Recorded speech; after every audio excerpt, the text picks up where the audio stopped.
किसी गांव में नैना नाम की एक लड़की और उसके माता पिता रहते थे। नैना एक छोटी सी प्यारी लड़की थी। उसकी माँ उसे बहुत प्यार करती थी। अच्छे खासे जिंदगी के दिन चल रहे थे कि एक दिन उसकी माँ बीमार हो गई और बीमारी के चलते उसकी मृत्यु हो गई। नैना अकेली रह गई। वह अपनी माँ को याद कर करके रोती रहती थी। उसकी इस हालत को देखकर उसके पिता संजय ने उसको समझाया। बेटी, तुम चिंता न करो, तुम्हारी माँ को मैं ले आऊंगा। सच्ची? हाँ, मैं सच बोल रहा हूँ। मेरी माँ कहाँ रहती हैं?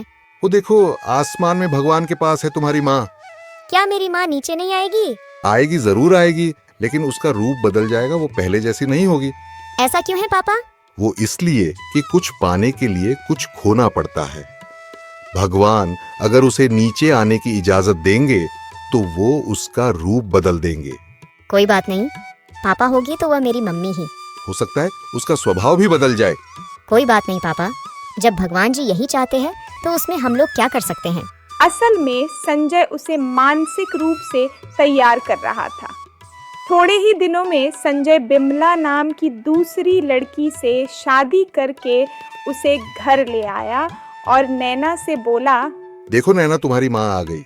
नैना चहक उठी और बोली, मेरी प्यारी मम्मी, अब तुम हमेशा मेरे साथ ही रहना, मुझे छोड़कर कभी मत जाना। बिमला ने कहा, नहीं, कभी छोड़कर नहीं जाऊंगी। शुरू में तो बिमला ने नैना को खूब प्यार किया, लेकिन 1 साल बाद ही उसका भी बेटा हो गया तो उसका व्यवहार बदलने लगा। अब बिमला उसको बोझ समझने लगी, अपने बेटे का हिस्सेदार समझती थी उसे। वह उसको परेशान करने लगी। बिमला सारे घर का काम नैना से ही करवाती थी और गलती होने पर उसे खूब मारती भी थी। संजय तो दिन भर काम करने के लिए चला जाता था और उसे पता ही नहीं होता था कि बिमला नैना के साथ कैसा बर्ताव कर रही है। एक दिन बहुत गर्मी पड़ रही थी। बिमला अपने बेटे को सुला रही थी। उसी समय उसे प्यास लगी और बिमला ने नैना को आवाज देकर कहा, नैना, 1 गिलास पानी लाना। नैना पानी लेकर आई, लेकिन पानी ठंडा नहीं था।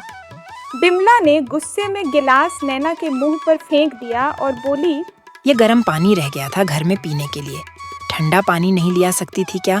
कहीं मर क्यों नहीं जाती? जा निकल जाए इस घर से। नैना के मुंह पर गिलास लग गया और वहां खून बहने लगा। वह अपनी माँ को याद करके रोने लगी। उसी समय वहां नैना का पिता आ गया। उसने नैना के मुंह से खून बहते हुए देखा तो वह गुस्से से आग बबूला हो गया और बिमला से बोला, बिमला, ये नैना के मुंह से खून कैसे बह रहा है? बिमला सकपकाकर बोली, मुझे क्या मालूम, गिर पड़ी होगी कहीं। लेकिन संजय ने वहां गिलास और पानी पड़ा हुआ देखा तो उसे सारी कहानी समझ में आ गई। उसने बिमला की पिटाई लगा दी। अब तो बिमला और भी ज्यादा नाराज हो गई और नैना से बोली, तेरे ही कारण मेरी पिटाई हो रही है, मैं तुझे देख लूंगी। दूसरे दिन संजय काम करने के लिए चला गया तो बिमला ने पूरे दिन नैना को खाना खाने के लिए नहीं दिया। नैना गिड़गिड़ाते हुए बिमला से बोली, मम्मी, मुझे बहुत जोर की भूख लगी है, मुझे थोड़ा सा खाना दे दो। वह रोती रही, लेकिन उसके आंसुओं पर बिमला को तरस नहीं आया और वह बोली, तू तो ऐसे ही भूखे रहकर मरेगी, मैं तुझे कुछ नहीं दूंगी। अच्छा, तो यही रहेगा कि तू कहीं जाकर मर जा। कुछ नहीं तो जो गांव के बाहर नदी बहती है ना, उसमें डूबकर मर जा। नैना रोती हुई बोली, ठीक है मम्मी, मैं जा रही हूँ। वैसे भी कई दिनों से नैना को भर पेट खाना नहीं मिल पा रहा था, इसलिए उसे चक्कर आते रहते थे। वह बाहर आकर बैठ गई, फिर उठी और नदी की ओर चल दी। उधर बिमला का 2 वर्षीय बेटा बाहर खेलने के लिए निकला और थोड़ी देर में गायब हो गया। बिमला उसे ढूंढने के लिए निकाली और उसको पुकारते हुए बोल रही थी, काना, ओह काना, कहाँ गया तू? अरे कहीं नहीं मिल रहा है। बिमला रोने लगी। उसके रोने की आवाज सुनकर गांव के और भी लोग आ गए और काना को ढूंढने लगे, लेकिन काना नहीं मिला। रात को जैसे ही संजय आया, बिमला ने उससे कहा, आजी सुनते हो, हमारा काना कहीं गायब हो गया है। संजय भी घबरा गया। वह भी काना को ढूंढने लगा। अचानक उसने महसूस किया कि नैना कहीं दिखाई नहीं दे रही, तो संजय ने बिमला से पूछा, नैना कहाँ है? अब जाकर बिमला को याद आया कि उसने तो नैना को नदी में डूबने के लिए कहा था। बिमला जब कुछ नहीं बोली तो संजय को शक हो गया और संजय ने उससे पूछा, बोलती क्यों नहीं? नैना कहाँ है? बिमला जब कोई ढंग का जवाब नहीं दे पाई तो संजय उसको मारने के लिए दौड़ा और बोला, जल्दी से बता दो, नैना को तुमने कहाँ भेज दिया है? बिमला ने सकपकाते हुए कहा, मैंने नैना को नदी में डूबने के लिए कहा था। अगर नैना को तुमने डूबने के लिए कहा था तो फिर भगवान ने तुझे सजा दे दी। तूने बिन माँ की बच्ची को मरने के लिए कहा तो तेरा काना भी किसी संकट में फंस गया होगा। यह तेरी करनी का फल है। अब बिमला को पछतावा लगने लगा। अब उसे मालूम हुआ कि अपनी औलाद का दर्द कैसा होता है। जब अपना बेटा गायब हुआ तो उसे दर्द हो रहा है। उसी प्रकार वह दूसरे की बेटी है, तो क्या उसकी ममता नहीं होनी चाहिए थी? बिमला रोते हुए बोली, भगवान 1 बार मुझे क्षमा कर दो। एक बार नैना मिल जाए तो मैं उसे कभी परेशान नहीं करूंगी। बिमला मन ही मन में सोचने लगी कि कहीं नैना नदी में डूब तो नहीं गई है। सब लोग उसे ढूंढने के लिए नदी के किनारे गए और उसे किनारे किनारे ढूंढने लगे। संजय बोला, अब तो काना और नैना दोनों ही नहीं मिल रहे हैं। हमें इसकी सूचना पुलिस को दे देनी चाहिए। कहीं ऐसा न हो कि हमारे बच्चों को खतरा हो जाए। नदी के किनारे एक टूटा खंडर था। उसे भूतिया किले के नाम से सब लोग जानते थे।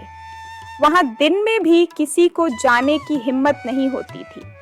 संजय और गांव के लोग ढूंढते हुए उस ओर भी चले गए थे। संजय ने अंधेरे में ध्यान से देखते हुए कहा, अरे श्यामू, जरा टॉर्च तो लाओ। मुझे लग रहा है कोई दौड़ता हुआ इधर आ रहा है। अंधेरे में ढंग से दिखाई नहीं दे रहा। श्यामू उसे टार्च देते हुए बोला, अरे हाँ, है तो सही। ऐसा लगता है कि छोटी परछाई है। अरे देखो, उस परछाई के पीछे और भी लोग दौड़ते हुए आ रहे हैं। ऐसा लग रहा है जैसे वे उसे पकड़ने के लिए दौड़ रहे हैं। चलो भाइयों, जल्दी दौड़ो, हमें इसकी मदद करनी चाहिए। सभी लोग उस तरफ दौड़ पड़े। पास आकर उन्होंने देखा, वह काना को गोद में लिए नैना थी। वह आकर संजय के पास गिर पड़ी और बेहोश हो गई। कान्हा को बिमला ने झपट कर गोद में ले लिया। गांव वालों ने उसके पीछे आने वाले लोगों को पकड़ लिया। अरे, ये तो छटा हुआ गुंडा जग्गा है और ये इसके साथी हैं। संजय पुलिस को फोन करता है और पुलिस आकर उन सबको अपने साथ ले जाती है। सब नैना को होश में लाते हैं। नैना ने होश में आने पर बताया, मैं नदी में डूबने जा रही थी। तभी मैंने देखा कि एक आदमी काना को किडनैप करके ले जा रहा था। मैं उसके पीछे पीछे खंडर में चुपके से चली गई। मैंने देखा काना को उन्होंने बंद करके रखा था। मौका देखकर मैं उसको लेकर भाग खड़ी हुई।